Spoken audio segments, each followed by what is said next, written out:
I didn't finish off Orochimaru, we need to still be on alert, he finds us interesting, and don't forget what he said about killing us, he wants to make father suffer, and we're still alive so his job's not over. Naruto stood up from his kneeling position and took a deep breath. He looked at his team and couldn't help but feel like he had let them down. He was the only one who didn't take out his man, and he should have. They would have been able to keep the smiles they had on their faces when Sasuke announced that he had found the scrolls that they needed. We need to move out as quickly as possible, wake that guy up.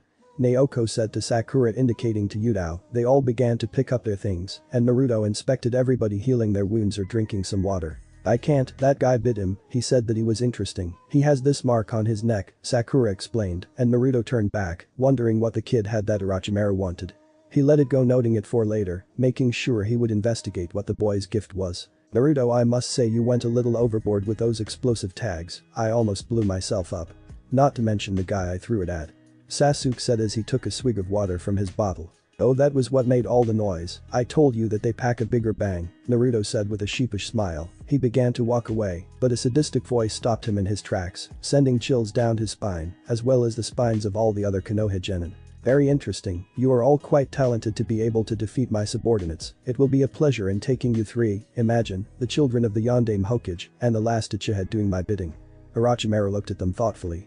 He then regurgitated his sword and grabbed it, bringing it to his side. We both know that will never happen, Naruto gave him a sadistic smirk. And why is that, Naruto? I'm going to destroy your spirit and your sisters. I will give Sasuke the power that he needs to avenge his clan. In the end you will all kneel before me.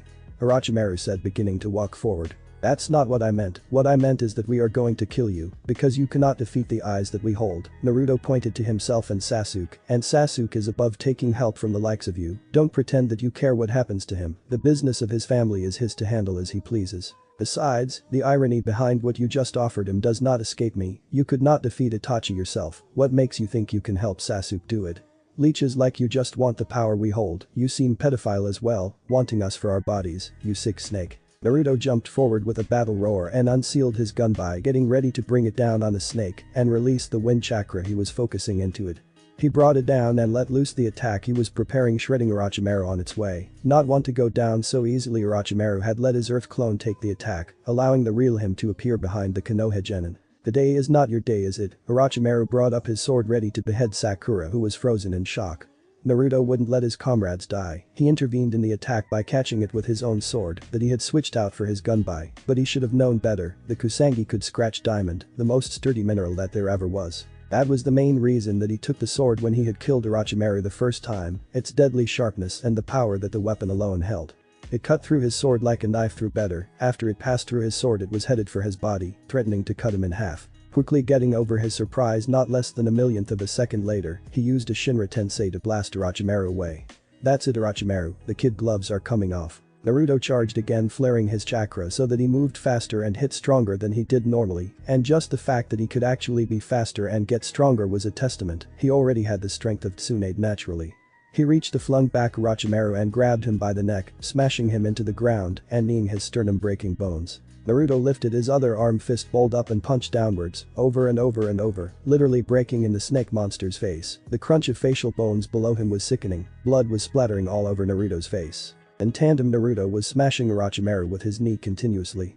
Orochimaru had had enough. He was gauging the boy's power and was surprised he was that strong. He wondered what his secret was. Orochimaru then flared his own chakra, causing the pit that they had created from intensity of their chakra and the beating that Naruto was giving to widen further and push Naruto off. The battered and beaten Orochimaru burrowed into the ground. Damn it, you slippery bastard, show your fucking face. Naruto shouted out, frustrated. He remembered killing Orochimaru the first time and remembered that it took a lot less to kill that asshole. Maybe it was because he had Itachi by his side last time. Naruto began to jump back to the group that was looking on, but Orochimaru began talking from a branch in a tree. However you got your power, boy, I am very intrigued. Do not do anything to dilute that strength, for when the time comes, perhaps you will be the one that can truly contain my soul, and riding your meat suit is going to be the time of my immortal life. Imagine the jutsus I can develop with a body like yours to add to my infinite library of jutsu and knowledge. But in the meantime we need to get you stronger, much stronger, and like Sasuke I'm going to fuel you with hatred. Watch as I tear your world apart, brat. Orochimaru's body turned into a plethora of snakes and began to fall. Ninjutsu won't work on me, you piece of shit. Naruto looked on as the snakes continued to fall to the ground below. "It's not Genjutsu boy," Orochimaru said from behind Naoko, and he thrust his Kusanagi into her, right where her heart would be. The world stopped in that moment, everybody's mouths were agape, they heard nothing but the wind rustling the leaves in the trees, saw Naoko gasping for breath, unmoving and unbelieving. Naoko looked down to see what was a sword through her heart, she kept staring at it, and then looked up to see her friends, her brother, and then it went black for her. She fell to her knees, making Orochimaru turn his wrist downward to allow the sword to follow. The thud when her knees hit the ground created a small dust cloud, making the Konoha Genin come back to reality. Then when her body fell to the side, Orochimaru had pulled out his sword. They realized what had just happened. Orochimaru had just killed Naoko. Sasuke was the first to react, his eyes began to burn. He noticed, he began to be able to see more clearly, see more. His Sharingan was active, he tried to pierce the so realistic Genjutsu, but his eyes saw nothing, just that Naoko's chakra was fading fast. To the outside world it was surprising to see that Sasuke had fully matured his Sharingan, 3 tomos were floating around one central point. His face had a furious expression on it, he jumped forward, eyes blazing red, his hands gripping 2 kunai so hard that his knuckles were white. "I'm going to kill you." Sasuke was on him in less than a second, swatting the Kusanagi away with his kunai and thrusting the other forward to embed itself in the heart of Orochimaru. Not a moment later he dropped one kunai and put his hand up to his mouth. With one-handed signs he blew a storm of fire on the body of Orochimaru until a blazing hand erupted from behind that wall of fire, grabbing onto Sasuke's neck, stopping the attack. Orochimaru brought Sasuke to stare straight at his face. My, you have no idea how many times I have looked upon those eyes and wondered, what does it take to unlock the secrets behind them? What secrets can those eyes and those eyes alone uncloak? Soon I will see what they can do, myself, little one. Orochimaru then punched him in the stomach, dropping Sasuke to the floor. Naruto was behind them, trying desperately to heal his sister, pushing as much chakra as he could into her body, trying to heal and restart her heart. His hands were caked in blood, and his eyes were red from the tears falling onto his sister below. He was hoping for the sake of hope that his healing abilities and the fox within her would get the job done.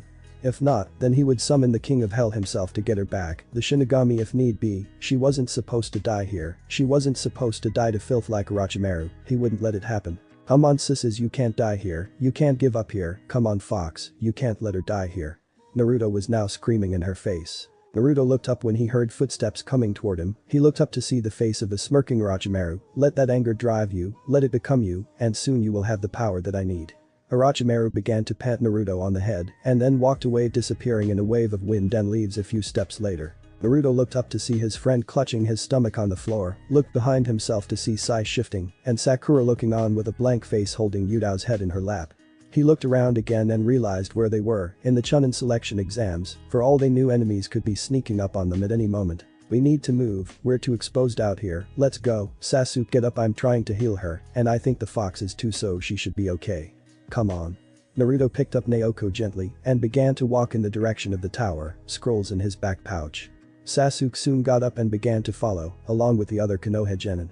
The Genin were walking along still, and Naruto was still trying to heal his sister, and he had almost put her back together proverbially, but his progress had plateaued. He was no longer feeling like his abilities were having an effect, and that was beginning to worry him. We need to hurry, guys. Naruto quickened his pace when a voice rang out. Somebody help me, please. A feminine voice screamed out into the open woods, it looked to be coming from not that far off. Come on, we have to help whoever that it is, Sasuke called out. He felt like he needed to do something good after failing to take down Orochimaru. He needed to beat down on something, he needed to let off steam. Finishing his sentence, he began to rush to where the voice had come from, and no sooner did he come to see the sight of a giant bear about to eat a red-headed girl around his age. Sasuke rushed forward and began to do hand signs again to perform one of his clan's signature techniques. Fire style. Fireball Jutsu, a ball of fire erupted from Sasuke's mouth, hitting the bear on its side, eliciting a roar from its mouth, showing off its giant sharp teeth. Turning to them, the bear prepared itself to attack, but caught sight of 2 pairs of eyes that looked frightening. They were red, blood-red and looking menacing. That was enough to cause the bear to turn tail and run in the opposite direction. It was already in agony from the fireball that smashed into its side moments ago. It didn't need more trouble. Sasuke moved to help the girl. She had glasses in addition to red hair, and she was a shinobi from Kusagakure, cowering at the base of a tree. Are you okay? Asked Sasuke, stretching out his hand for her to take. Yes, I'm fine, thank you. She answered, thank you so much. She took his hand and got up, dusting herself off. She looked toward the group behind her and saw that one of them was injured. I'm Karen, thank you so much for saving me. No problem, Karen, what happened here anyway? Why are you all alone? Where is your team? Questioned Sasuke. They're dead, that bear caught us off guard and it killed them, Karen answered looking teary-eyed, not moments before you showed up to save me. I would have been barefoot if you didn't show up. Karen turned to the boy holding the girl in his lap, is she okay? Karen pointed to the downed Naoko with Naruto on top of her still trying to heal her. I might be able to help, I'm a great medic. Well, if you can call me that, it's just my ability actually. Karen approached them and leaned down. She lifted up her sleeve and put it close to Naoko's bloody lips. Naruto looked at her curiously and put more effort into healing his sister. Karen gently opened Naoko's mouth and made her bite down. Naruto looked at her even funnier and wondered what the hell she was doing. Then he sensed Naoko's chakra getting stronger, she was coming back. Naoko was in nothing but darkness, she couldn't move and couldn't see, and then she was getting her strength back, she was seeing flashes of light. In a sudden burst of life she launched herself upward and hit something that made her go back down. Oh, Naoko heard from whoever was above her, she opened her eyes to see her brother holding his nose. She got up again and looked down to her chest, where she remembered a white hot pain suddenly appear not too long ago. What happened? Naoko asked as she checked to see what happened to the wound. Naoko looked to her brother for answers. Recovering from the blow to his nose he glared at her, you almost died you idiot, the sand in Orochimaru stabbed you in the back and left. Sasuke fully matured his Sharingan, and oh yeah, we got the scroll we needed to pass this part of the exam. Naruto took out the scrolls and showed them to her. Oh, was all that Naoko could think of to say. She felt happy that they could continue the exam, but was angry that Orochimaru got the drop on her. Then her mind turned to the other thing Naruto said, oh Sasuke, congratulations. You finally fully matured your Sharingan, you've been waiting for that for a long time. She got up and hugged him, which he gladly returned. Sasuke was ecstatic that she was alive. Naruto didn't like when guys touched his sister, so he quickly intervened. It's time to get going, let's not stay exposed out here, come on Karen, you can join us too since your team is dead. Naruto picked himself up and began walking toward the tower, but beyond everything else he was glad his sister had survived and extremely pissed at Orochimaru. He would show that snake bastard the bloodlust that he constantly held at bay, he would tear that man apart. Yeah bro, ruin the moment thanks. Naoko let go of Sasuke and began to follow her brother towards the tower. The Konoha Genin had arrived at the tower in less time than they had expected. They walked through the double doors that had a tag on them with the kanji for open. Naruto pushed open the double doors and looked around to see a wide lobby with a poster on the front wall, a philosophical paragraph on it. Naruto took the scrolls out of his satchel and handed one to Sasuke, opened them together on 3, you guys should open yours too Sakura, Sai. 1, 2, 3, Naruto, Sasuke, Sakura and Sai opened their scrolls at the same time, and at that time, they then began to sizzle in smoke. This character, it means human, what the hell, it's a summoning scroll. Toss them away. Sasuke shouted out and threw his scroll to the side, all the others who were holding scrolls followed his example. After the scrolls had enough time to sizzle, the room was filled in a dense smoke that clouded the area, not allowing anybody to see anything in front of them. Damn, you guys look like you had a tough time, a familiar voice commented from the smoke. I told you they weren't ready Kakashi. Look at that blood all over Naoko and Yudao is knocked out. They can't handle something like this yet. Another voice rang out from the smoke. When it cleared, Team 7 saw their two teachers, Hada Kakashi and Yamino Iruka. As I said before Iruka, they are soldiers under my command, not fresh brats, they have been trained for this from youth. Kakashi looked over to his students and then eyed Naoko, who did seem to be covered in blood. Are you okay Naoko?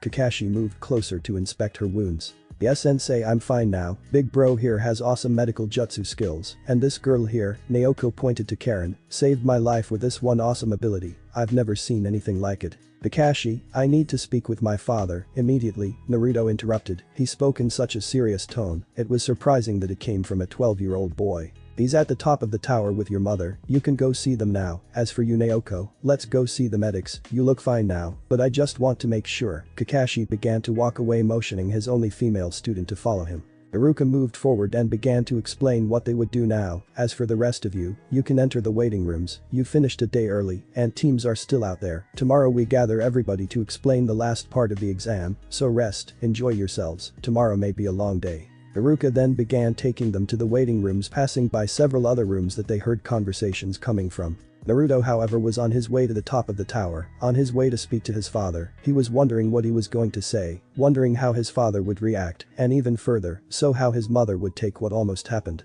He also couldn't shake the feeling that he failed his team, his parents, this idea of trying to regain his humanity almost backfired, but this incident was totally unprecedented, he wouldn't let it happen again, he would show no mercy to his enemies anymore. Naruto reached the top of the tower that had 4 shinobi and 2 Anbu operatives waiting outside of it, the Hokage Elite Guard platoon, always on guard to protect the Fire Shadow, leader of the village hidden in the leaves. It was not like them, however, to ever be more than a couple of feet away from the Hokage at all times. They were paranoid to even let him out of their sights. The Hokage guard quickly seemed to forget that the Hokage was someone who was one of the strongest beings in the elemental nations. He could handle himself.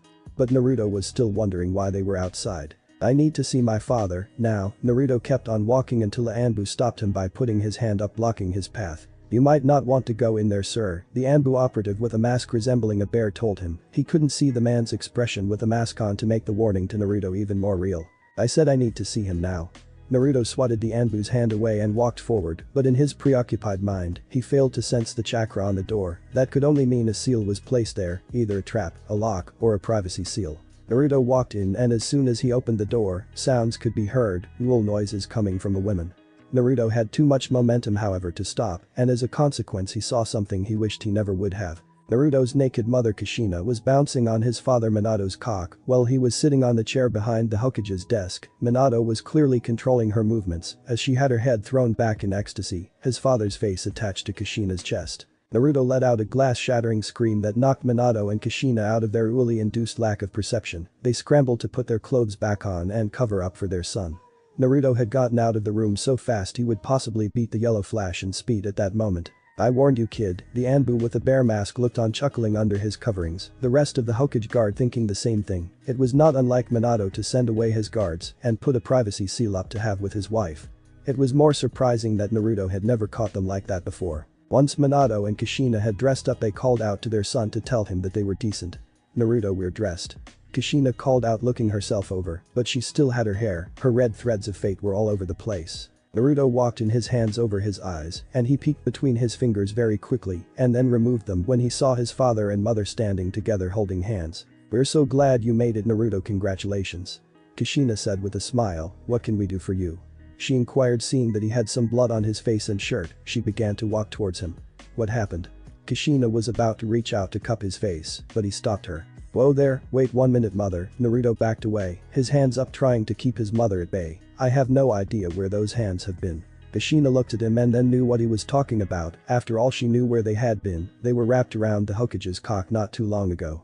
Oh right, sorry, she said and let out a nervous laugh. Mother, can I speak to father alone, please? Naruto spoke seriously and looked towards his father. Their eye communication told him it was important. Of course, no problem, I'll go wash up and get some food, see you guys later. Kushina waved at the men of her family and exited the room. Sorry you had to see that, Naruto, but we're married, you know, and we're human, we have. Minato scratched the back of his head and was about to begin to ramble, but was stopped when Naruto put his hand up. That's not what I'm here about, I need to report what happened in the forest. Naruto moved to the couch in the office and sat down. It began normally, we were headed toward the tower to try and ambush teams and get the scroll that we needed, but on our way we encountered a team from Itagakure. They were being led by the Sannin Orochimaru. At that, Minato let out a burst of surprise. What? You met Orochimaru, are you okay? Where is he? How did you survive? What happened? I was getting to all of that, father. Sit down please. Naruto motioned to the other side of the couch. Minato took his seat and prepared to listen to his son's story. We encountered Orochimaru and a team of Odo shinobi working together. They were attacking another Konoha team, and we intervened. When we confronted him, he said he was looking for interesting people that he could collect, and someone to be his true vessel. Naruto stopped when something slipped past Minato's lips, so he succeeded. Naruto, what I'm about to tell you is an S-rank secret. You will never divulge what I am about to tell you, understood? Minato had a grim expression on his face, and so Naruto nodded. Years ago, after I was chosen to be the Hokage, there were kidnappings and murders happening all over Konoha, shinobi and civilian alike, wealthy, poor, genin to Anbu. Things got so bad that I had to intervene myself, as most of the Konoha police force was already dead with the Uchiha massacre. In my investigations I questioned who would be able to take on Anbu-level ninja, and so I suspected powerful shinobi within our own village, because the identities of Anbu are only known to a select and trusted few. I deducted that it was Orochimaru. Minato contemplated on what to say, but just chose to reveal everything. He was speaking to his son after all. I brought my findings to the Sandaime, as he is the teacher of Orochimaru and my most trusted advisor, and I wanted to know what he thought. When I told him what I found, he didn't seem surprised. He had told me he was beginning to see more of a darkness in Orochimaru after he was not selected for the position of Yondaime. Hiruzen took it upon himself to see if my accusations were true. He took an Anbu squad and tracked Orochimaru to an underground laboratory. We found out he was doing experiments into jutsu development and the pursuit of immortality. Hiruzen couldn't kill his student, he saw him as a son ever since he began to take care of Orochimaru after his parents had died. Minato was explaining what he knew so far. Minato paused and looked toward his son. We later found out that Orochimaru did find a way to be immortal. He transfers his soul into a body, a vessel for his essence, and that is how he is able to achieve immortality. And from what you told me, he is still collecting people and continuing his research. Naruto soaked in that information and took Minato's silence as a sign for him to continue his own story. Well, from what I can tell, he wants me or Sasuke as his vessel. He wants the Dojutsu that we hold. I have a feeling he is not done with us either. He tried to kill Naoko to fuel our anger and make us strive to get stronger through hatred. He tried to brand us with curse marks. What do you mean he tried to kill Naoko? Is that where all the blood is from? Is she okay? Minato's tone rose, showing his worried paternal side. She is fine, but it was touch and go there for a moment. If Orochimaru hadn't left and we didn't find a miracle, she would probably be dead. Naruto looked down ashamed. Miracle, what do you mean? Minato was wondering what beat his son's medical ninjutsu. We found a girl from Kusagakure. She has an ability of some kind that allows whoever bites her to heal, and it seems it works with even near fatal wounds. Interesting. Minato began to tap his chin. What is it? Naruto looked on curiously. That ability, your mother told me about it before. She said that it was something that a select few in her clan, the Uzumaki, had. It was a gift like the ability that you and your mom have, allowing you to use chakra chains, or even the gift of longevity and vitality. She must be a survivor of the Uzumaki clan. Minato let out, seeming very interested. What's this girl's name again? She's called Karen, from Kusagakure. Her entire team was killed out in the forest, Naruto explained. Interesting, Minato said again. What are you thinking now? Naruto only saw the face his father was making when he was in Hokage mode. It was the face he made when he ordered the Uchiha killed, offered bloodline users citizenship in Konoha, or smashed down the council's attempts to put he or his wife into the Clan Restoration Act. I'm going to offer her citizenship into Konoha and offer her the chance to become a genin of the village. Minato finished the debate within his mind. Oh, interesting indeed. Naruto was on Minato's side about the idea. He had wanted to rebuild the Uzumaki clan too, built on values of love and family, just like his want to build the Senju clan on the same principles. Now he would have another person helping the Uzumaki clan rebuild and gain another famous ability of the clan itself, with his chance to pass on the chakra chain ability and Karen's chance to pass on her bite me and be healthy ability. The Uzumaki clan was already looking strong. He wondered what other abilities his clan had or what other members of his clan had survived. Oh, also, could you look at a genin from our village for me? He was branded with a curse mark from Orochimaru. As to why, I don't know, but you and mom are great seal masters, so could you help him? His name is Yudao, he's on Sakura and Sai's team. Naruto had let his mind slip about that kid the entire time. Yudao and Sai, huh, also interesting, Minato whispered under his breath. He had been wondering why Danzo put one of his agents as a genin on the fresh teams. If Sai was in league with Danzo, he was probably no weakling. Danzo only surrounded himself with the strong and the cunning. A testament to Danzo himself, as that old warhawk had evaded years of searching for proof that he was keeping Root active. Minato's mind began to think of Danzo and then Orochimaru. He remembered when he was only a fresh jonin that Orochimaru was working as one of Danzo's Root operatives. Could there have been a connection as to why Sai was in the exams and why Orochimaru was showing his face at this time? He then remembered what Anko had told him. She had encountered Orochimaru not hours ago. He threatened the village, demanding they not stop the exams. Minato was not called a genius and made Hokage only for his looks. He quickly put everything that had been happening together. Naruto, I'm about to tell you another S-rank secret. You will not tell this to anybody. Minato paused to check his son understood. We have been receiving reports from Jiraiya's spy network that a new village, Atogakure, has been emerging, so we quickly sent an envoy to offer an alliance with them. That is why they are in these exams. Simultaneously, Sunagakure has begun recalling its troops. Not too long ago, actually. You think that they are in league and going to attack us during the exams? Naruto deadpanned. Minato was shocked that his son had come to the same conclusion. Maybe it wasn't as crazy as it sounded. What are you going to do about it, father? Naruto knew the invasion was going to happen. He would guide his father to make preparations subtly, however. He couldn't tell his father outright that he knew an invasion was coming. It would invite too many questions about how he knew. He had made the mistake of showing off things he knew one too many times before, and it almost exposed his secret. Well, Suna has been losing funding for quite a long time because of the Wind Daimyo, so I doubt they have the ability to keep a decent spy network maintained. I'm going to begin recalling our troops slowly. Recalling too many at once would be too big to miss. It could give away the knowledge that we suspect something. Besides, we don't really know if they are planning to attack. Recalling everybody at once could be seen as a sign of aggression. We'll slowly recall troops and boost defenses, set up traps and be on the lookout for spies, Minato finished. Naruto was satisfied with what his father had decided. After all, if they made a preemptive strike on Sunagakure, they would be seen as an aggressor, maybe bringing the elemental nations down on Konoha. It was a better idea to play possum and then slaughter their enemies when they believed they could stab Konoha in the back. Naruto was even more surprised that his father didn't want to take a diplomatic approach. He guessed that Minato thought if he approached Suna and was wrong, he would look like a fool and lose an alliance. But if he was right, the moral and military high ground would be his. Not to mention this was all hypothetical. Sunagakure was an ally of Konoha. It was highly unlikely they would attack unless their Kazekage was crazy or something. Minato would just rather be too cautious than not cautious enough. People don't become Hokage by leaving things no matter how big or small to chance. Naruto, what we just spoke about in here is secret, do you understand? You will not reveal anything you have learned here, and as a precaution put Genjutsu traps in your mind, just in case something happens, understood? Naruto nodded his head towards his father, and was about to bring up something he wanted to do after the preliminaries. Minato was about to walk out of his office and check on the boy Yudao, when his son stopped him. Father, Minato turned around, I wanted to ask you something I need to do after the exam. What is it? I want to head to the ruins of Uzushiogakure, home of the Uzumaki clan, retrieve anything that has been left, and return it to their only remaining clan members, Mother, Naoko, and I, and to Konohagakure.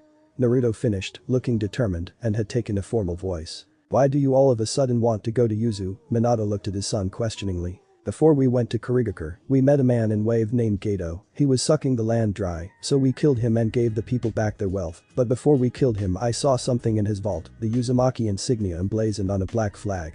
Geto said he got it from Yuzu. He said that he hadn't taken anything besides that flag yet. I want to go and retrieve anything that may have been left behind, Naruto concluded his request. No, Naruto, I'm sorry, but you're not going. Minato stomped on his child's request with simple words. And why not?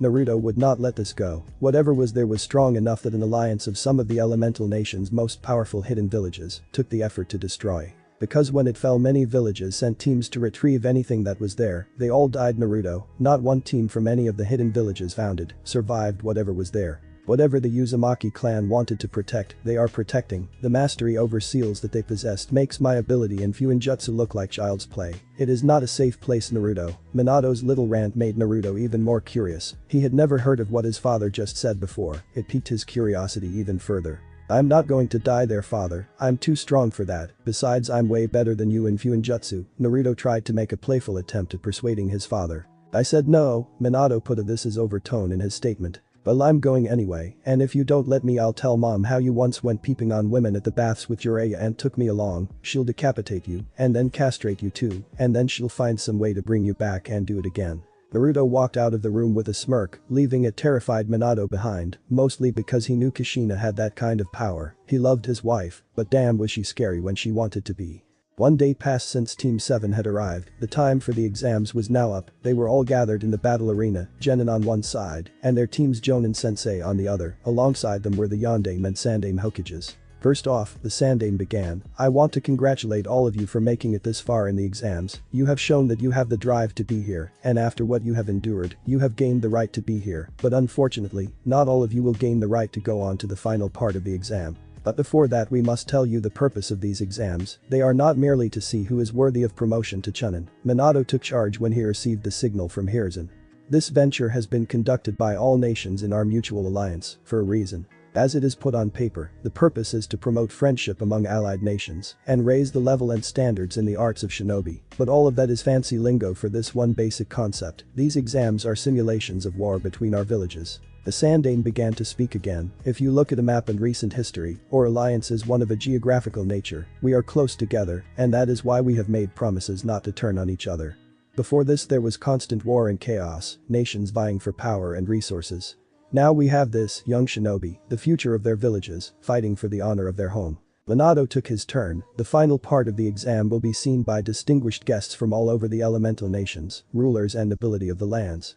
They will be watching you to see your skill and your ability to be shinobi. This is how commissions for shinobi assignments are decided. Say one village's shinobi perform outstandingly, that village's mission rate will increase by a significant margin.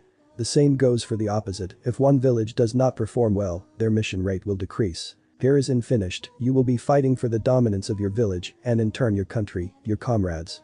Do not underestimate the importance of these exams, for they can determine the fate of nations. You have the floor, Hade. Thank you Lord Hokage. Out of the Jonin line came a sickly looking man. Hello everyone, I am the proctor of the third part of these exams. I hate to be the bearer of bad news, but the truth is we have too many applicants, and since the final part of the exam will be viewed by a highly important audience, we need to have the best matches possible. In a sense we want only the cream of the crop to be in the exams, so before it takes place, we will have preliminaries to see who will get to the finals. Before we begin however, does anybody wish to withdraw? One hand went up and Naruto realized that it was Kabuto, the guy he met in the first part of the exams. Very well, proceed through the double doors and wait in the lobby until someone goes to collect you. Hayate motioned him away. Anybody else? No, I guess not. Well, that makes 26 participants left. We will have 13 matches, with 13 participants heading toward the final exam. This is no holds barred, each pair of combatants will fight until one is either dead, defeated, or unconscious. Surrender immediately if you feel overwhelmed. We don't want deaths, but they may happen. In some cases I will intervene if I see the match has already been won, but don't count on it. Hayate's gaze swept over all the genin. Your fate will now be decided by this electronic board. Hayate pointed behind him to where the board was opening. From here 2 combatants will be chosen at random. The first round is the electronic board made a loud buzzer noise, and 2 names popped up, Naruto Namikaze vs Dosu Kanuta. Please step forward gentlemen. Naruto got out of his team's lineup, Naoko and Sasuke wishing him luck, but when Naruto got to the front, he was surprised to see one of the sound ninja that had fought against him and his team, followers of Orochimaru. At that moment Naruto was wondering how he got the scrolls necessary to get admissions to the preliminaries. He thought Sasuke had taken the Sound's team's scrolls. They moved to the center of the arena and waited for the proctor's instructions. Everybody else please proceed to the observation decks. When you are called you may come down. Hayate began to take his position. Gentlemen, are you ready? He pointed to both Naruto and Dosu, earning a nod from both genin. Very well, begin. Neither of the genin moved, they kept each of their one visible eyes on each other. Then Naruto broke the weary silence. You know what happened out there, to my sister. It was more of a statement than a question. He almost killed her, your master. The entire room was suddenly under a sense of dread. They felt the boy with the blonde hair below was raising his power. The floor beneath him began to crack, his hair was moving around from the wind encircling him. Oh no, this is not going to be good, Sasuke said to Naoko and Kakashi. Kakashi and Naoko simultaneously retorted with an, I know. Naruto's dark side was something that they rarely saw, but when they saw it, it was indeed a ruthless spectacle. What power that child is generating, Baki, the Jonin sensei for the Sand siblings was thinking. What are you going to do? Naruto Tamari looked unworried. From the time she spent with him, he seemed to be annoyed by his sister, but deep down, she knew he held her as one of his most precious people. Yes mother, we will take his blood. Gaara was holding his head, looking below as he felt the bloodlust within Naruto grow. Son, don't do anything rash please. Minato was hoping his son wouldn't go too far. In the arena Naruto was looking at the Sound shinobi who had not yet moved. Dosu had just shifted his head to look at Naruto sideways. The nervousness within him was hidden beneath all those bandages. Everybody in the area was frozen from the darkness and power he was emitting. Quicker than the eye could perceive, Naruto was right in front of the Sound ninja. Once Dosu had blinked and realized this, he began to jump backwards and into the air. Naruto would not let him go. He would kill all of the Sound ninja and then Orochimaru. Out of Naruto's body burst black chakra chains that wrapped around Dosu's arms and legs. Naruto kept him sustained in the air and stretched Dosu's arms and legs as he was trying to struggle out of the confines. He stabbed her in the heart. You know. Do you know what being stabbed in the heart feels like? I imagine it to be quite painful at first, but since it is one of the body's most vital organs, I think that the pain goes away in a rush. I mean, no more blood is being pumped to sustain functions, right? What happens when all that oxygen is gone and no energy keeps your neurons firing? Numbness would be the answer I think, but I will probably not get the answer for quite a long time. Would you mind telling me what you feel? Naruto by this point was face to face with Dosu. Dosu could not speak from how scared he was. The boy with the blonde hair was looking at him dead on. Tell me Dosu, tell me what you feel. In the next second Naruto put the palm of his hand on the chest of Dosu. He slowly pushed a chakra chain out of his hand. It pierced the sternum, it pierced the heart, pushed aside his spine, and made itself known when it protruded from Dosu's back. All this happened in the span of 10 seconds. In that time the bandages that Dosu had over his face began to stain with blood, beginning at the mouth. The material soaked it up and began to spread across the entire face. Naruto looked down at the gaping hole in Dosu when he put his hand down. He then looked up to Dosu, looked him right in the eye, and muttered one word, speak. Naruto had released the Genjutsu that kept Dosu from screaming out that he wanted to surrender, that he was begging Naruto to stop.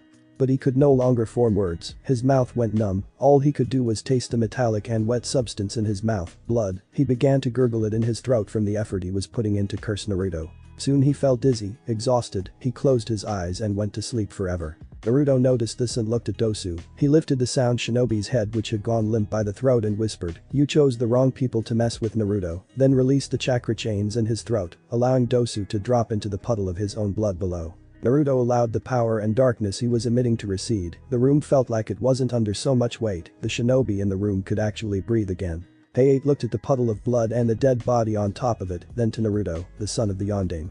Naruto kneeled to the body of Dosu and began to wipe his right hand that had created a giant hole in the sound ninja. He wiped the blood off on Dosu's pants and stood. He then turned to Heiei. "Well, Proctor?" Naruto looked on. "The winner of the match is Naruto Namikaze. You will proceed to the finals now, please move up to the observation deck." Heiei quickly ushered the boy away.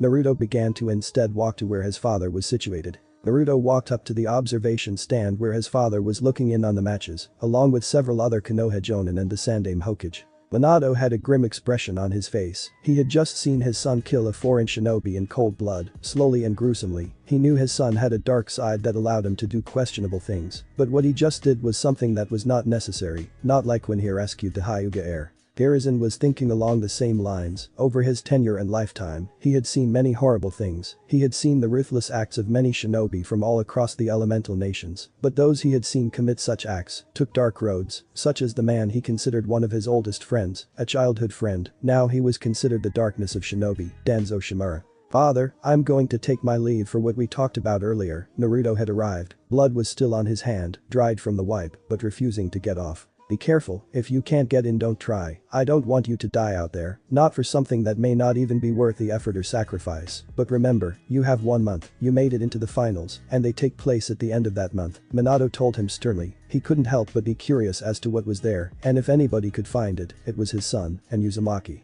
"Understood, father." Naruto walked up to him to get closer. "What about the invasion? Do you think we could use some help?" "I'm going to begin the preparations as soon as this is over. What do you have in mind about help?" Minato whispered as low as his son did. He had told Hiruzen and some others, but he wouldn't reveal he was slowly preparing for a counter to a possible invasion, for at least a while. "You'll see when I get back. In the meantime, tell Naoko and Sasuke to get stronger. We're going to need them, and put surveillance on Sasuke. We don't know if Orochimaru is going to make a move." Naruto was not so sure that his friend was out of danger. "Good luck, Naruto. Be careful, please." Minato ruffled his son's hair and hoped that he would come back in one piece. Naruto began to walk out of the arena and found himself in the Forest of Death. He looked around and activated his Dojutsu that allowed him to teleport, but nowhere near as fast as the Flying Thunder God. Naruto found himself in his family compound and walked up the stairs where family photos were framed on the sides. He walked to the end of the large hall and went to the double doors at the end. He walked into his father's personal study littered with books and scrolls. He walked behind the large desk in the center and grabbed one of his father's large blank scrolls. He then walked to his room and grabbed his other scrolls that carried his weapons and survival backpack from his room, and then grabbed the large map that he kept on his own desk. He would be making several other trips than Yuzushi Agakure to pick up certain items that he deemed necessary to take out of the hands of fate. Naruto began to walk out of the compound and into the streets of Konoha. He reached the gates in short time and was let out by the guards on watch. He looked out to the open area between Konoha and the forest, picturing the battle that would ensue in a month. He began to walk the trail and headed towards the village of his mothers and his ancestors. Naruto arrived at the bridge where Fire Country connected with a land of waves. He couldn't help but smile when he looked at what it was called. The Great Naruto Bridge. He began to walk along and was happy to see that there was a lot of traffic. People looked happy. It was a much nicer picture than when he had come here the first time, tired and depressed faces hating their existence. Now they were seeing better days. As he walked along he saw that the land of waves was indeed doing better, and then he reached the closest point where Wave and Whirlpool Country met. It was in view of Wave, but only as a small speck. He began to walk on the water and then started to run. Wind was starting to blow back his hair. The large scroll he had on his back that he essentially turned into a giant storage scroll was bouncing on his back from the speed that he was running. He reached the whirlpool in a few minutes, and what he saw was not what he was expecting. It looked like a continuous mountain range. As far as the eye could see, the island was littered with mountains. Naruto, using his sensor abilities, began to feel a large concentration of chakra at the center of the island and began to head there. He pulled out a black Hiruzen kunai and imbued it with chakra. He had a month to get better with it. Hopefully he could show it off when the invasion began and would be more helpful with it in his arsenal. Naruto threw the kunai diagonally in the air and focused on the beacon. He tried to teleport to that point and appeared into the air some distance from it. He was not discouraged, however. His father did say it would take some time, so he pulled it towards him with a Bansho Tenin as he fell from the sky and clutched it before he threw it again. Naruto kept getting the same result, but the distance that he was appearing away from the kunai was getting smaller and smaller with every try. A few hours later he reached the place where the chakra was coming from and he knew he had reached his destination. His view was of a river running through the middle of village. But the village did not look like any he had ever seen. It was ruined, collapsed, buildings fallen over, and it was desolate. Naruto began to walk down the peak of the mountain he was on, towards where the largest chakra signature was coming from. It was behind the west side of the village. Naruto came upon what was an untouched house. It was 2 stories. It was modest, not something large, but Naruto could tell that it was important just from how it looked and the chakra that was coming from inside. The house had a tree in the front, it was still flourishing. Behind it was a porch that encircled the entire house it seemed, with a fence on it, except where a small stair was that led up to a double door entrance. The house had a large Uzumaki swirl made by the 2 doors being together. The house looked untouched by whatever attacks thrust the village into chaos. Naruto walked forward and reached for the double door's handle. He touched it 1 second and was blasted backwards the next. A white force field of some kind hit him hard and sent him quite a ways. Naruto was on the floor thrashing around wildly like he was in an immense amount of pain. Within him was that searing pain. His body was electrocuted. When the barrier touched him it sent lightning chakra into his body, forcing his neurons to overwork. His body was stuck in a convulsive and flexed state. Any lesser person would have died for sure, if not for his body's resilience. Minutes later Naruto groaned. He dug his fingers into the ground and pulled himself up and glared at the door. He was pissed now, he hadn't expected it, but he realized he should have, after all people had died trying to get whatever was inside. Naruto walked toward it again and began to think, but the answer was simple: overpower the barrier. And if it was lightning based it would fall to wind. Naruto stood a good distance back and prepared his jutsu. After he finished his hand signs, he used a technique he had created from one he had seen earlier from a sound ninja, decapitating airwaves. He thrust his hands forward, releasing several blades of wind, and they hit the doors, but nothing happened. The door was untouched. He had seen the barrier for a quick second. It came out for a bit, but disappeared.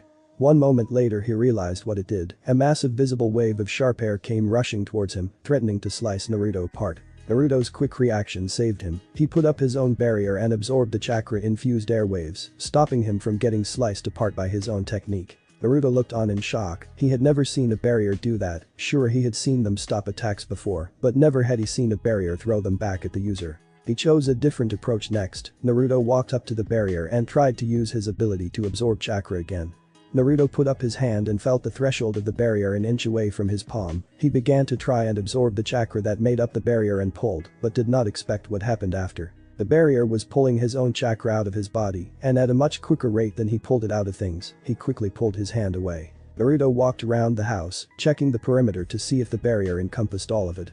Unfortunately it did. Naruto once again was at the front doors. He looked frustrated and worn out. He had tried many things to bring down the barrier, all failed. Inside of the house had to be something worth getting to. A barrier of this proportion and ability wouldn't be guarding anything, so how would whoever created the barrier get back inside? Naruto felt like a fool when he came to the most probable conclusion. The house was Uzumaki. Naruto bit into his thumb and put it up toward the barrier. Immediately he felt the barrier fall. A smile appeared on the blonde-haired boy's face. Naruto put his hand on the handle and pulled it to the side. It moved. Naruto walked inside and felt a stale air enter his lungs. People probably haven't been inside the house in decades. Naruto was happy he was in now and immediately made 50 clones of himself. Search the house. I want every inch checked. Report anything you find. Anything that looks of significance you grab and you bring to me. I want 25 of you to search down here. 25 of you to come with me upstairs. Naruto began to head upstairs with his group. The walls leading up were barren. The inside was painted a diluted white. Naruto entered the first door in the hall. It looked to be a bedroom. Check in there, Naruto ordered, and 4 of his clones moved in. Naruto saw 2 other doors in the hallway. Check those as well. Tell me if you find anything. Seconds later came a comment that sounded promising. It came from the last door in the hall. Sir, you might want to check in here. Came the excited statement. Naruto moved down the hall and looked in. It looked like a study. The sides were bookshelves that were loaded with books and scrolls. There was a desk close to the window. The curtains were open, allowing the sun to come in as rays, showing the dust floating in the air. Naruto saw something on the desk. It looked like a note. He walked closer and sat in the chair. He grabbed the note and read it. We are at a chaotic point now. We are under siege. We are faltering, but we will not lose who we are. We will fight until the end. If any Uzumaki should find this, then I have failed, and know that you are one of the last of our clan. You must carry on our spirits. Protect who we are and the ideals we held. Protect the power we have been entrusted with. As descendants of the Sage of the Six Paths, our ancestor, our founder, it is our duty to protect these things and keep them from falling into the wrong hands. Good luck, because if you are here, you are my family, and now a heavy burden has been thrust upon you. Head of the Uzumaki clan, Uzumaki Janshi. What was holding it in its place was a scroll. He unrolled it and found that it was a storage scroll, sealed by blood. He bit his finger again and swiped it across the scroll. A puff of smoke later appeared a sword and a decently sized length box. The sword had a black hilt with an Uzumaki swirl on both sides. It was a katana. Naruto unsheathed it from the black hilt and saw that it was made from black metal. It looked deadly sharp and radiated power. Naruto opened the box next to find a necklace. It had 6 red Magatama jewels on it, and it also radiated power. Naruto was confused, however. He didn't know what these were. All of his studies and knowledge that he had acquired in his lifetime, he had never heard of anything held by the Uzumaki clan to guard. He also never knew that the Uzumaki clan were descendants of the Sage of the Six Paths. It was time to bring in somebody who might know. Naruto entered his mindscape. He looked toward the giant 3-tailed turtle in front of him. Sanbi, I just found something in the home of the Uzumaki clan leader's house. I need clarification on some things. What do you want to know? The raspy reply of the turtle came. I found a sword and a necklace. They were above a note by the Uzumaki clan leader, and it said it was entrusted to the clan, a power that could not fall into the wrong hands. What are they? Naruto pictured the 2 objects in his mind, and they appeared in his hands. He held up the 2 objects to the turtle. They belonged to the Sage of the Six Paths, my creator. That was his personal sword, and that was his necklace. Sanbi motioned to the objects with his head respectively. Would you care to elaborate more? It said they were a great power, so they have to do something right. I've never heard of them before though. Naruto was however surprised that they belonged to the sage. The sword, it has many abilities. It can absorb chakra, seal the souls of whoever falls to it. It can absorb the user's chakra and store it, or give the user the chakra that it absorbs. The chakra pushed through it can create shapes stemming from the blade itself. Not just that it is the sharpest sword ever created and unbreakable. You can also push elemental chakra through it, deploying attacks from it. It creates a bond with whoever uses it by offering it blood, but that only works if the previous user is dead, and the last person I have seen use it was the sage, so I think you can create a bond. Once you have bonded with it, you are the only one who can wield it. The Sanbi finished the explanation for the sword, and Naruto was happy that he had found it. Okay, so what about the necklace? This couldn't possibly be used for combat. Naruto looked at it, admiring its beauty, but wondering what purpose it had. That necklace was the sage's. It allowed him extreme mastery over the 5 elemental chakras. He created it to practice with the natures, and eventually it became so powerful with it, he imbued those powers into the necklace on his deathbed. The Sanbi looked down at that in remembrance of the only person who ever cared for him. So it helps with controlling the elemental chakras. Naruto was not impressed. It now amplifies the ability of the wielder to use the 5 chakras, 1 jewel for each nature: fire, earth, water, wind, and lightning. What's the 6th jewel for?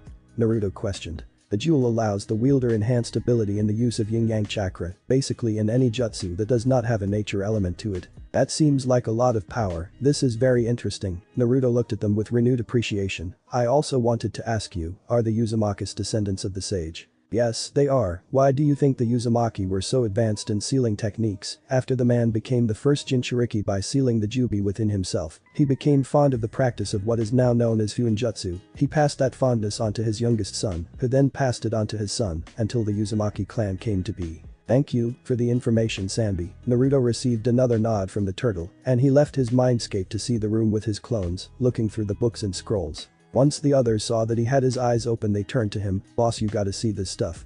It's incredible. Naruto turned to the small group gathered around something. What is it? Naruto asked and got up from his seat to see what they were looking at. We pulled a book from the shelf, but it was a trigger of some kind. The bookcase slipped open, and this compartment was behind it. They're summoning contract scrolls, boss. Naruto reached them and pushed them aside, looking to see 5 large scrolls leaned against the wall in the hidden compartment. He read them and was blown away by what he saw. He read the characters on the scrolls: dragon, phoenix, owl, wolf, and the final scroll had an Uzumaki swirl on it, with the kanji for forbidden at the top. Takes these and sealed them into this scroll. Naruto took his own giant storage scroll off of his back. He unrolled the scroll. He then sealed the necklace and the sword in, and the clones sealed in the summoning contracts. What did the rest of you find?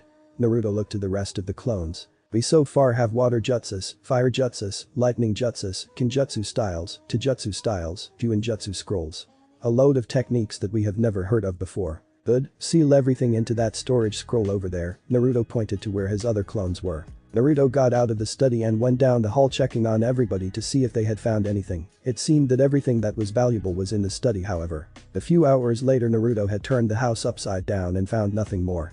Naruto dispersed his clones and began to leave the compound. He walked through the rest of the village for a few days and found other interesting things, recipes for medical remedies, food recipes, and even literature from the village. It was depressing to see that such a prosperous-looking village was wiped out, the home of his clan, but he was looking forward to bringing back the Uzumaki clan and establishing them among names such as the Uchiha or the Senju. Days later Naruto was headed to the land of hot water. He was headed to get something very important and promising to a lot of things in Konoha, elevating the Uzumaki clan and his power. Naruto reached the destination he confirmed looking down at the map that he had brought from home. It was a valley in the land of hot water where the Kyuubi once made his home. It was also where a team of Kumogakure Jonin assembled to try and capture the nine-tailed fox for Kumo. It was the place where the Kyuubi killed the Gold and Silver brothers after it spat them out for feasting on his stomach.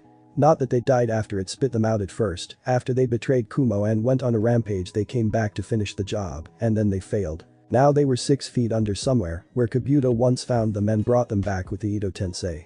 He came along when Kabuto was gathering pieces for their Ito Tensei subjects. It was amazing how resourceful he was in finding the corpses of notable dead shinobi. Naruto arrived at the spot and placed his hands on the ground. He raised a modest square of earth from its place and began to dig out the bodies of the dead brothers. Naruto grabbed them both and threw them onto untouched ground. They hit with a dull thud. Naruto walked toward the bodies and grabbed Kinkaku, opening his mouth. He pulled out Bashisan and Shichisaken. He then placed them on the floor.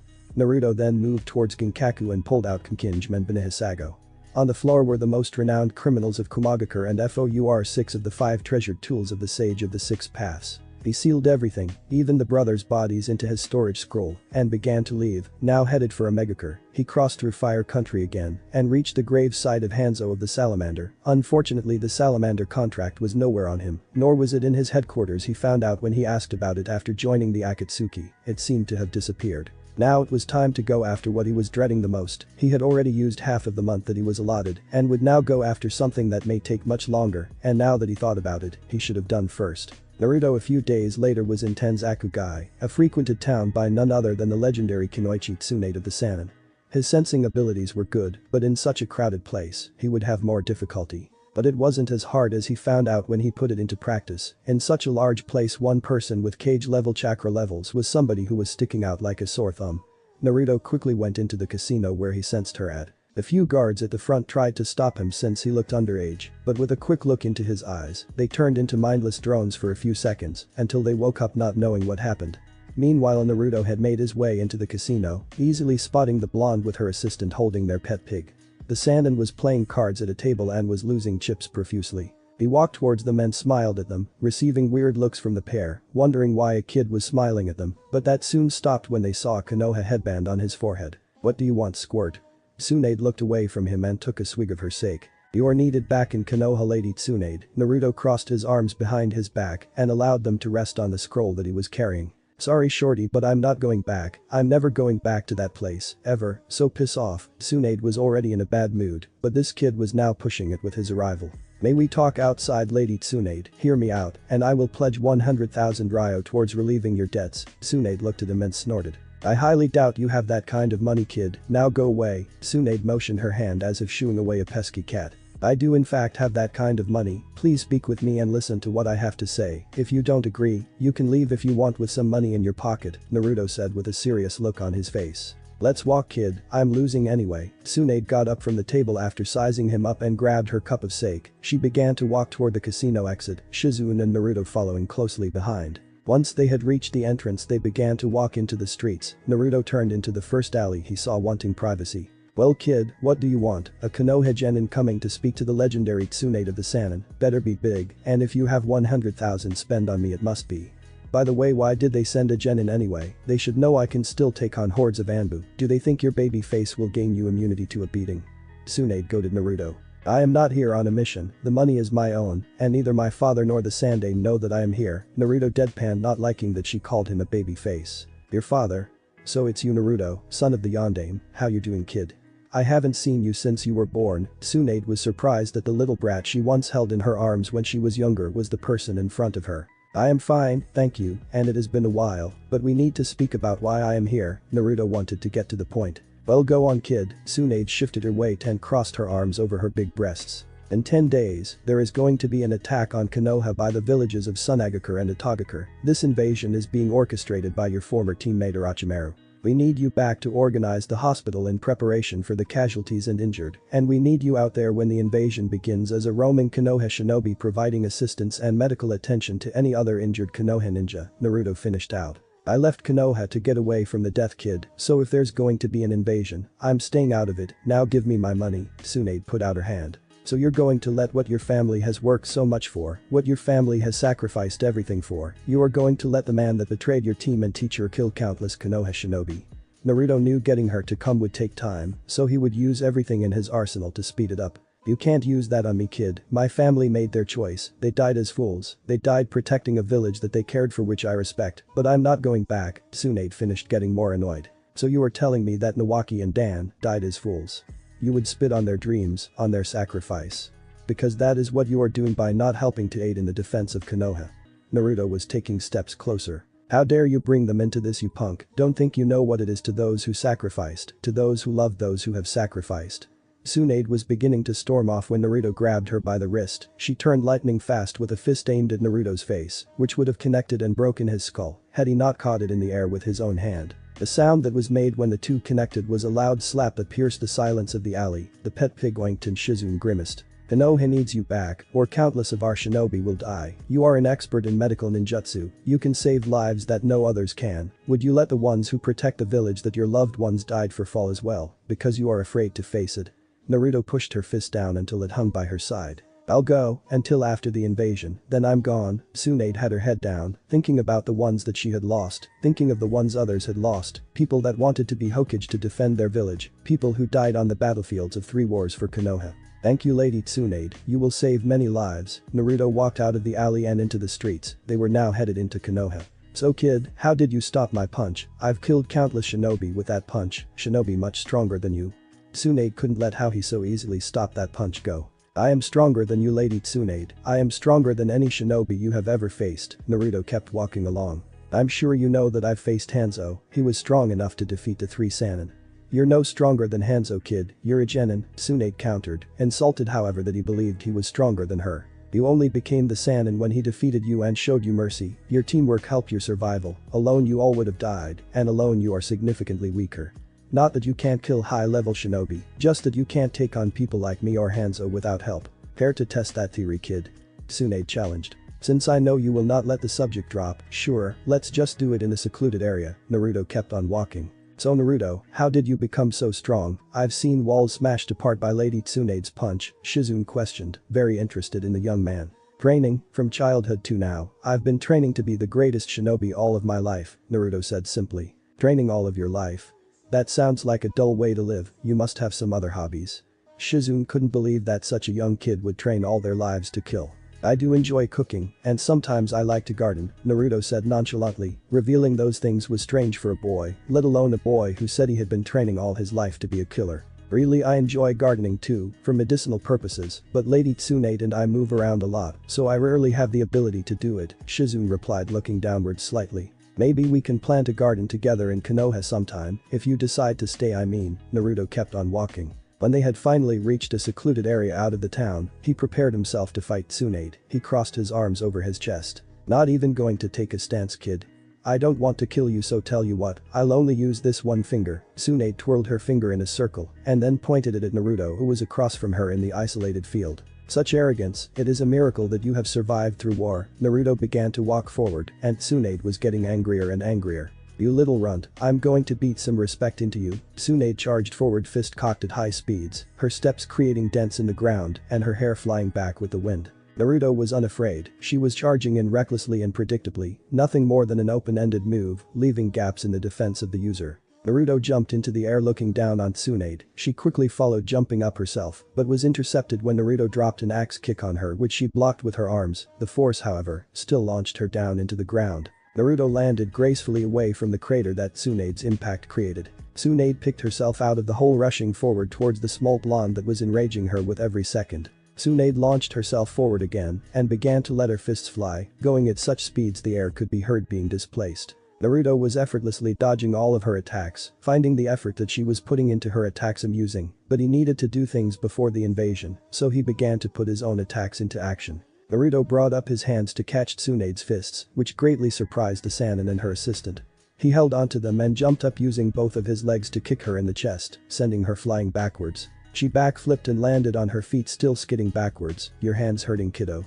Tsunade smirked and rushed forward again, activating her chakra scalpels. She began slicing at Naruto, but he kept jumping backwards until he reached a safe distance and began a sequence of hand signs. A second later he let loose his attack, a giant ball of fire left his lips and headed towards the blonde women. Tsunade jumped to the side and grabbed a tree, ripping it from the roots. She hit the fireball with it, launching it away, but igniting the tree as well. She then tossed the tree at Naruto, which he blasted away with a Shinra Tensei. "We should finish this, Lady Tsunade." Naruto ran forward and created shadow clones which joined him in his charge. They all jumped in the air except for the original, creating a diversion and attracting Tsunade's attention. The original Naruto abruptly stopped while the others were closing in on Tsunade, made her suspicious. She tried to bound away, but they suddenly exploded with a large concussive force that sent Tsunade smashing into a tree and knocking her unconscious. Naruto and Shizune walked towards her slumped over body and examined her injuries. They seemed only superficial. "I'll take her, we should get moving, Shizune." Naruto grabbed Tsunade's arms and threw her over his shoulder. He looked towards Shizune, who had a worried expression on her face. He smiled at her. "Don't worry, she'll be fine."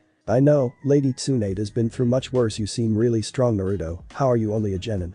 Shizune inquired, interested about the boy who just blew up a Sannin. "My father believed I was too young to take on higher responsibilities and danger, so I could not advance further until I graduated the academy like the others in my age group," Naruto explained, hoping his father would let him take the Jonin exams after making Chunin rank. "I haven't seen Minato in quite a long time. He was still a Jonin when I was in the village. Now he is one of the most feared and respected ninja in the world. A Kage, impressive for the playful kid I once knew him to be." Shizune remembered those times and his kind smile, but then she remembered his girlfriend, now wife, the scary as hell Kushina Uzumaki, that only Minato seemed to know how to tame. "Don't worry, his status has not changed him. He is still as childish as ever. He only becomes the S-rank shinobi when the situation demands it, and this coming invasion is going to demand it." Naruto kept striding through the clearing until he reached a road that was a direct path from the town to Konoha. The trail would be no less than a day's walk. Along the way, Shizune and Naruto talked about each other's lives. They learned a lot about one another and found that they had some things in common, like interest in gardening and medicine creations or poison creations. They shared each other's concerns about what the invasion would do to Konoha, and before long they had reached the main gates of the village. They exited the tree canopy to find a large clearing between the forest and the village. Things looked very different, however. The walls looked fortified, the ceiling core was out on the walls, putting up barrier fuinjutsu, and droves of Konoha shinobi were entering the village at the time. Naruto could sense Anbu were in the trees, probably looking over the work being done and scouting for spies. "I've never seen so many shinobi on the walls before. Are these preparations for the invasion?" Shizune asked, looking around as the activity was bustling, which was also strange because it was early morning, at the point when activity in the village would begin to rise. "I think so. The village is one of the strongest with a shinobi roster of 16,000, the largest in the elemental nations, and it would take a while to even get half of that back into the village." Naruto walked past a couple of Konoha shinobi who were whispering and wondering as to why the Hokage's son was carrying the Sannin Tsunade over his shoulder. "We should get going to my father's office. He will want to know that Tsunade is here. He'll tell her how she can help best." Naruto passed the hordes of shinobi in line waiting to be checked for entry into the village. He reached the checkpoint manned by a platoon of Chunin.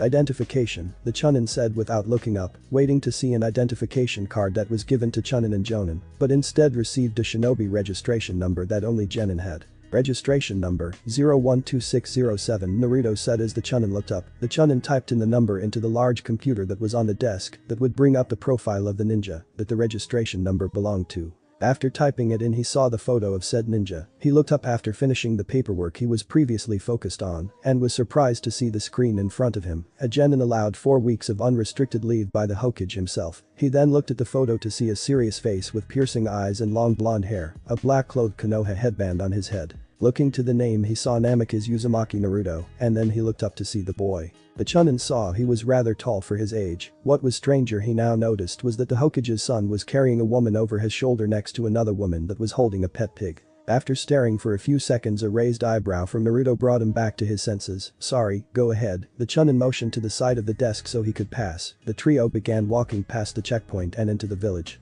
Inside was much more different from the outside, it looked normal, people were beginning to open their businesses and were starting their day. The trio began to walk towards the fire tower passing villagers and shinobi alike.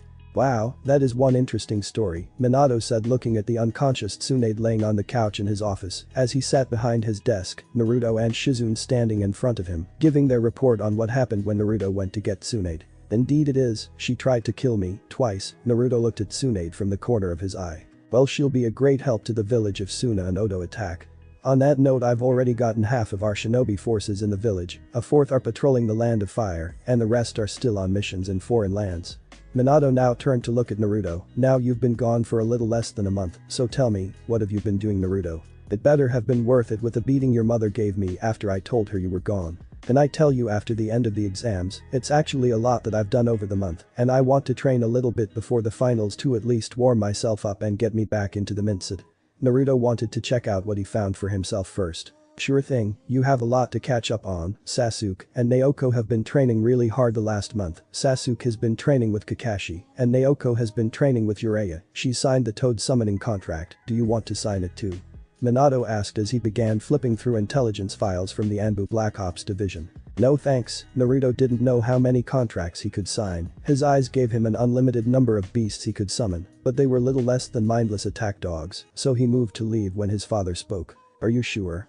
It can be a great asset, Minato looked up wondering why his son wouldn't want to sign the contract. Yeah, I'm sure, thank you father, Naruto walked out of his father's office, leaving Shizune and Tsunade. Naruto arrived in a clearing separated by a mountain from Konoha, the day was reaching its apex, the sun was high in the sky, and the wind was blowing nicely. Naruto unstrapped the scroll on his back and began to unroll it, he bit his thumb and slid it across where the summoning contracts were held, and 4 scrolls erupted in a puff of smoke. He looked over all of them and was interested in signing each one, dragon, phoenix, owl, wolf. Naruto unrolled the dragon contract first and noticed that nobody had signed it, with what he thought was such a powerful contract, he wondered why nobody had tried to sign it. Biting his thumb, Naruto signed his name on a spot and put blood on all of his fingertips and then placed it on the section below. Let's see what this thing can do, Naruto went through the necessary hand signs and thrust his hand on the floor. The seals began to erupt from his hand and spread onto the ground below, spreading in an intricate circle of writing and symbols, some unknown to him. In an explosion of smoke, something began to erupt from the ground, it was burrowing out of the soft soil below. When it was finished, it was massive, towering over Naruto, it was large, larger than the main gates of Konoha, and he was sure that if the field was not separated from Konoha by a mountain, the whole village would be able to see it. Naruto, getting over his shock, saw that it looked ravenous, it had black scales, a giant tail with a sharp end, massive wings, he was sure that this thing could blend into the night itself. Naruto observed more details as it put itself on all fours, it had 2 large horns, long sharp nails that could shred apart anything, its nostrils were pushing out hot air, and its teeth were as sharp as razors. Who has the nerve to summon me?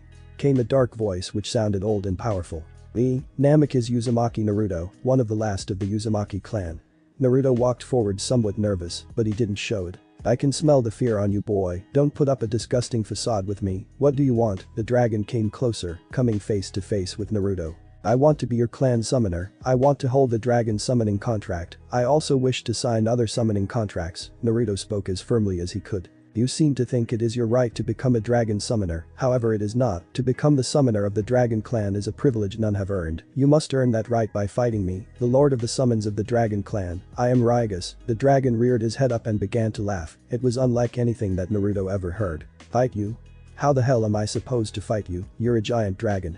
Naruto took a few steps back, he had fought Biju before, but never before had he fought a dragon, he didn't even know what they could do. Not my problem, kid, don't blame me if you die. Raiga spun around and whipped his tail, the jagged edges threatening to slice apart Naruto, it was moving quickly, cutting through the air. Naruto activated his Dojutsu and blasted the tail away with a Shinra Tensei, but he didn't want to get injured and he wanted to show the dragon who was boss. Naruto quickly activated his Susanoo, his perfect guardian in the imperfect form, a ribcage appeared around him, in seconds the legs of the ribcage emerged, the head soon followed, and after that the forearms came to life. In a clearing surrounded by trees, a giant black dragon stood across from a fully formed Susanoo.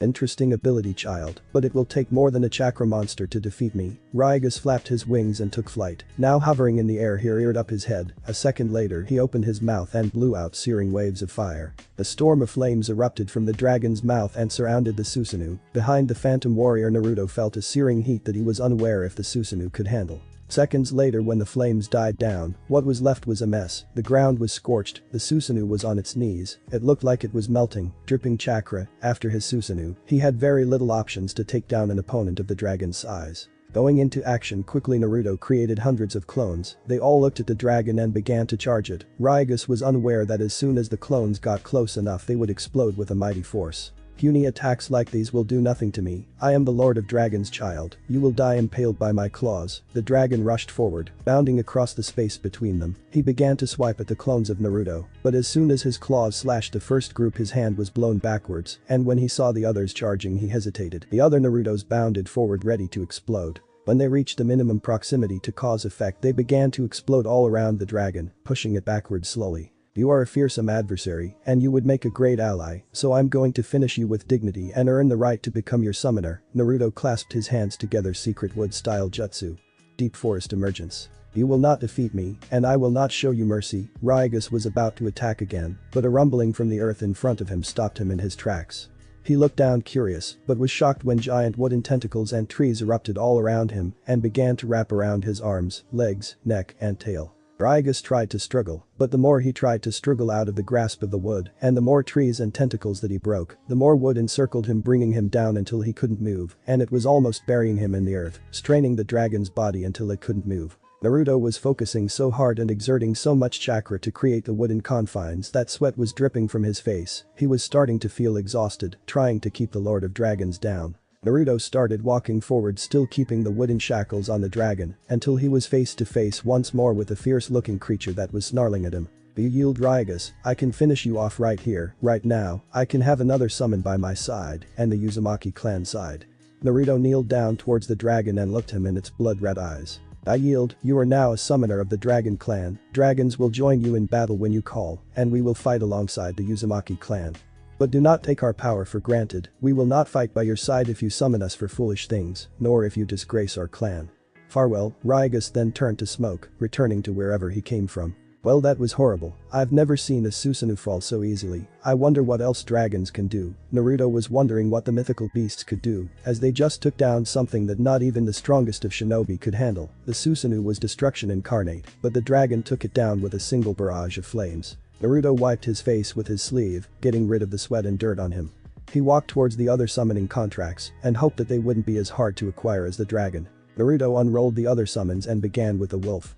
He went through the same process and bit his thumb again. He signed his name and put his imprint. Naruto summoned the boss of wolves with a massive input of chakra, but did not see what he was expecting. It was a large creature, larger than any wolf he had seen, and it was as big as a creature he had once seen, a rhino. It was furry and was dripping saliva from its mouth, which resembled a pit of razors with all of its jagged teeth. It was growling and it began to step closer on all fours, sharp nails digging into the ground with every step. Who are you, boy? I suspect you wish to become my summoner if you have brought me here, so I will get to the point. What makes you think you are worthy of having the tribe of wolves at your disposal? The large wolf was walking circles around the genin. I will bring glory to your tribe. You will become a renowned summon of my clan when I revive it, the Uzumakas.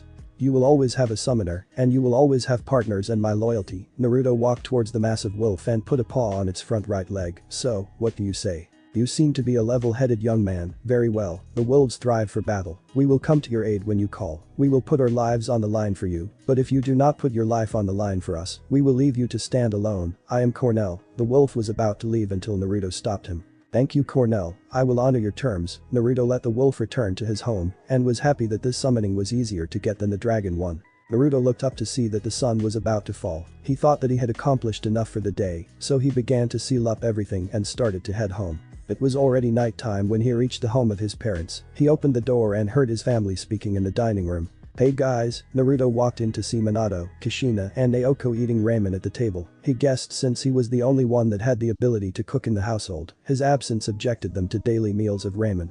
His mother looked up after hearing his voice, noodles dripping from her mouth. She spat all of them out onto the table. I'm going to kill you. Kushina rushed forward and kicked Naruto in the chest, launching him into the wall behind him. Your father told me you were leaving for a month without saying goodbye, and then you got here in the morning, and you don't even come to visit me and tell me if you were okay. Kushina was now holding her son by the collar and slapping him left and right as he was taking the beating on top of the rubble from the wall. Ow, I'm sorry mom, please stop hitting me, I'm sorry. Naruto's face was red from the beating he was getting. Mama, that's enough, we need to be fresh for when we have to compete in the finals. You can't just beat him up. Me and him and Sasuke are some of the best genin participating. We are going to bring so much clientele into Konoha, we can't not be at our best. Naoko tried to argue in favor of her brother. Fine then, but don't think you're off the hook, mister. You are in some serious trouble when you and your sister finish the Chunin exams. Kushina ended her statement with another slap to Naruto's face. Yes, mother. Naruto picked himself up and dusted himself off, caressing his cheeks. I'm going to sleep, see you guys tomorrow. Yeah mama, me too, tomorrow I'm going to train really hard, the finals are in a few days. Naoko began to follow Naruto upstairs. Babe, I'm going upstairs too, see you up there. Kushina began to follow her kids, leaving Minato eating his ramen, which to him was disgusting. He had no idea how his wife and daughter could eat it every day, he missed his son's cooking. Something then came to mind, oh man, who's gonna clean up all that rubble? Minato then began to put his mind to work thinking of ways to avoid cleaning that mess. He finally came up with the most brilliant plan ever. He would hire a genin team to clean it up, they would be ecstatic to take a job, no matter how bad it was inside the Hokage's house. It was the day of the finals, and the preparations for the invasion were over. They were indeed formidable, enough to take on a large-scale siege. They had enough military personnel in the village to take on any other village in the elemental nations. But not only did they have the quantity, but also the quality. With squads of renowned shinobi preparing for the defense of Konoha, the battle was sure to be quick and decisive. The little military power increase that was visible was excused under the guise that it was increased protection for the nobles and lords visiting Konoha to see the Chunin exam finals, and partly that was why some increase occurred. People were rushing around with the increased activity in the village, most flocking towards the stadium, taking seats in the stands, the nobles and lords protected by loads of bodyguards in their own private section. In the participants' box was Naruto, Naoko, and many other genin shinobi that got into the finals by beating an opponent in the preliminaries. Naruto was sitting calmly in his seat close to the back corner, across his back was the blade of the Sage of the Six Paths. He had completed the blood offering a few days earlier and almost sliced off his hand from how sharp the blade was, but he began training with it days before with a Kenjutsu scroll he had found in Yuzu. Naruto looked intimidating to the rest of the group and he had learned that he would be facing Kankuro, Temari's brother, for the first round of the finals. The proctor was below, Gekko had survived his encounter with Kabuto, but he hadn't found out who the other spy was. Namikaze Uzumaki. Naruto, Kankuro of the desert, please come down to begin the first round matches of the finals of the Chunin selection exams. Hei's voice rung through the arena. A second later Naruto appeared with a shunshin, leaves swirling around him. His appearance spoke of nothing but pure elitism and confidence. Kankuro joined them a few seconds later, he was protective of his sister and she had shown an infatuation with the boy. Temari had told him he was nice and he was very strong, well now it was time to test out that statement for himself, he would knock down the kid 3 years his younger by a peg. Participants, are you ready? Hei's looked between Naruto and Kankuro, receiving a nod from both of them. Very well, begin. Neither of them moved, but Kankuro's impatience would lead him to make the first attack. He jumped backwards and detached a crow from his back. I'm going to beat the hell out of you, kid, and embarrass you in your own village. Unwrapping the puppet from its bandages, he tossed it a few feet in front of him and connected it to him by chakra strings to his fingertips. His deceptive puppet took its stance and jumped for Naruto, metal spikes erupting from its body parts, aiming to rip Naruto to shreds. Naruto weaved through Kankuro's attacks, jumping backwards and dodging each strike that came near him. Naruto knew Kankuro's fighting style in and out. Puppets were weak when fighting against groups, and since a puppeteer needed his hands to control the puppeteer is the greatest weakness to the puppet offense. Naruto reached a safe enough distance and crossed his arms over his chest, unimpressed by the Sand Ninja's single technique.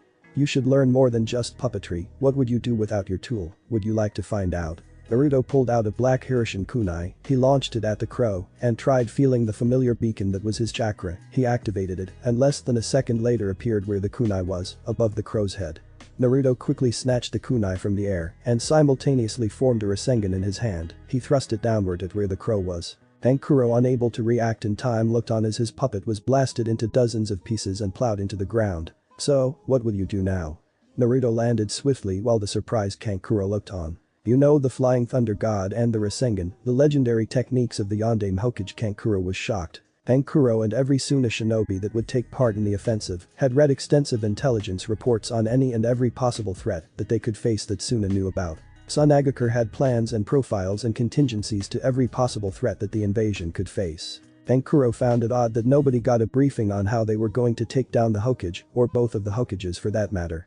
All that they were told was that they would be handled. He just believed squads of their Jonin and the Kazekage, his father, would handle the both of them. Mostly because they were both extremely dangerous, and the Hirishin was one of the techniques they estimated would create the most casualties, what had almost completely decimated the forces of the Wagakure in the previous war. The fact that the son of the Yonde knew the technique was a major unexpected variable, and if he could use it as proficiently as his father, it would no doubt be a devastating problem also. Naruto looked across the short distance at a petrified Kankuro, amused at the expression that he was making, but his entertainment would have to wait, the invasion was coming, and his father needed him somewhere. I need to be somewhere, so I'm going to have to cut this short. Naruto put out his hand and pulled Kankuro towards him with a Bansho Tenin, only to punch him in the stomach when he was close enough.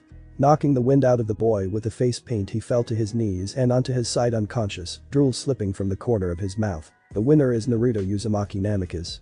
Hayate called out toward the cheering crowd and then called for the medics for the unconscious Kankuro. Naruto created a shadow clone to go to where his father needed him. The original was headed towards the participant waiting area to wait until the invasion began. Minato was in the cage observational stand along with the Mizukage and Kazekage. That was an impressive display, Lord Hokage. I was not aware that you taught my future husband how to perform your legendary original techniques. The Mizukage looked onto the walking blonde with a seductive smile on her lips. And what was that technique that he used to pull the Suna shinobi towards him? I have never seen anything like it. I would also like to know what that technique was, Lord Hokage, and I was unaware that you taught him your techniques. Other shinobi with those tools at their disposal can be quite dangerous. Not only that, but in the hands of a weaker shinobi than yourself, other villages may get their hands on him and extract the information of those techniques. The Kazekage commented. He is my son, I would trust him with my life and my techniques, after all they are both my legacies in a sense. As for that technique, it is one of his unique abilities, Minato told his two fellow shadows. Minato then leaned to his left, where the Mizukage mate Terumi was sitting. You should know something I haven't told Naruto about your arranged marriage to him, nor have I told my wife, so you should tread carefully around the subject when you see them. Care to tell me why you have not told them, Minato? It was your council's idea to arrange this marriage. Mei was angry that the Hokage hadn't owned up to the agreement, something which the alliance between Konoha and Kiri depended on. Honestly, I'm scared of what they'll do to me. Both of them have a ruthless dark side when they are crossed, something my son inherited from his mother and something his mother just always had. Minato thought back on all the times he had done only the slightest thing wrong to earn him severe punishments. He was one of the most feared men in the world, but to him nothing was scarier than his family. But enough of that for right now, may I have a private word with you?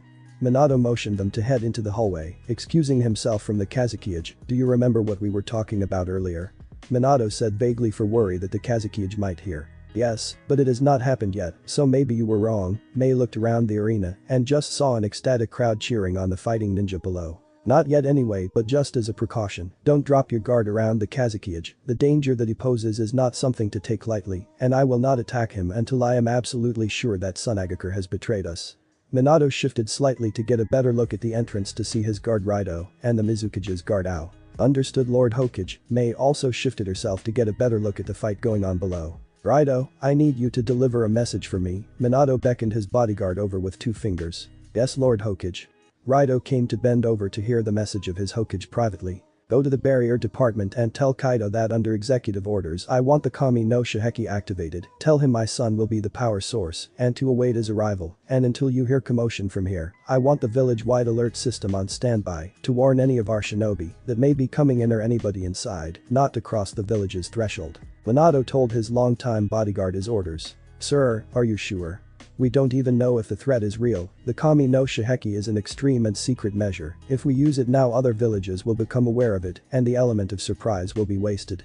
Raido was unsure of whether the threats to the village were real, but luckily it was not his place to make the big decisions. That was Hokage's responsibility. It is just a precaution, Raido. We ninja live on the principles of preparedness. If nothing happens, no harm will come to anybody. I have made sure of it. Minato was about to finish the conversation when his bodyguard asked him a very serious question. Sir, the power source for your creation will take tremendous amounts of chakra. How would your son be able to power such a thing? I thought your daughter was to take the place of the power source once she was able to access the chakra of Nine-Tailed Fox Demon. Raido spoke concerned for his charge's son. It was the original plan, yes, but she cannot tap its power yet, and it is only fitting that my son be the power source. It was his ability that gave me the idea for the Kami no Shiheki, Minato said with a hand on his chin. Understood, sir. Raido began to walk away towards the center of the village to complete his mission. As Raido ran across the rooftops looking at the peaceful village, he hoped the Hokage's plan would work. He had lived during a war as a child. He knew that it was one's duty to kill and to die for their village, but it didn't mean that he liked it. Peaceful times where parents died before their children were beautiful to him. It was a disgusting thing to see parents outlive their children. And if a Hokage was right, they may soon be in facing times of chaos. Over the months since the beginning of the Chunin selection exams, Minato had been moving in most of the shinobi forces at Konoha's disposal. Only a few weeks ago he had informed them of why. Minato's teacher, one of the famed Sannin, Jiraiya the Toad Sage, had intelligence that would indicate a major military offensive that would be conducted by Sunagakure and a new village that they knew little about, Atogakure.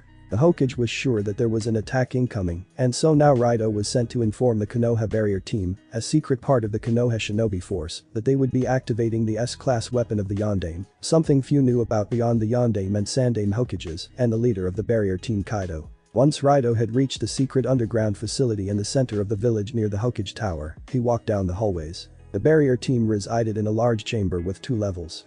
Streams ran from the upper level into a large basin on the lower level.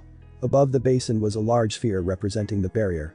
In front of the sphere were 4 conical pillars in a square formation.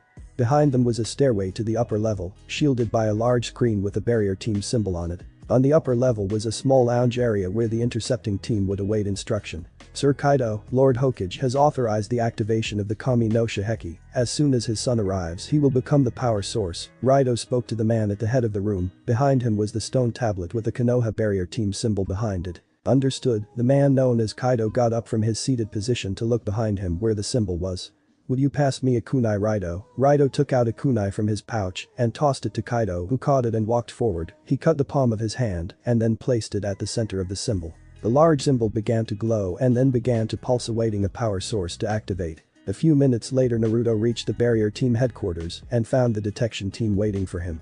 Sorry I was late, I was preoccupied. Naruto began to walk down the steps after making sure the seal that he placed on his father and the seals he had placed around the village were still functional. It is no problem, Sir Namikaze. Kaido beckoned the boy forward. Naruto is fine, Kaido. Naruto walked to where the barrier team leader was and awaited instruction.